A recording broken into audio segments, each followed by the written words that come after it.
என்னுடைய அப்பாவும் அம்மாவும்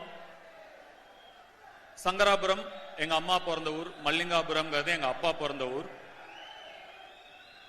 இந்த படத்துல வர மாதிரியே எங்க அப்பாவும் பொழப்பு தேடி சென்னைக்கு வருதுன்னு முடிவு பண்ணிட்டாரு. ஆனா சென்னைக்கு வர அவர்கிட்ட காசு இல்ல, பஸ்ஸுக்கு காசு இல்ல. அப்போ இங்க இருக்கிற ஒரு சொந்தக்காரங்க, மதுரையில இருக்கிற ஒரு சொந்தக்காரங்க வீட்டுக்கு வந்து பணம் வாங்கிட்டு, அதாவது மெட்ராஸுக்கு போக பஸ்ஸுக்கு பணம் வாங்கிட்டு மெட்ராஸுக்கு வரணும். ஆனா மதுரைக்கு வரவும் காசு இல்ல. அப்ப செல்வராகவன் சாருக்கு 4 வயசோ ஏதோ. எங்க அம்மா 3 மாசம் பிரெக்னண்டா இருக்காங்க. அவங்க ஊர்ல இருந்து மதுரைக்கு நடந்து வந்தாங்க. கிட்டத்தட்ட ஒரு 120 கிலோமீட்டர் இருக்கும்னு நினைக்கிறேன்.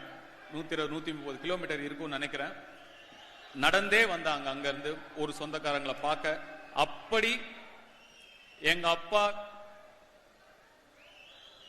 பிரெக்னண்டா இருந்த எங்க அம்மா கால் கடுக்க நடந்து வந்து ஏறின மேடை தான் இந்த மேடை.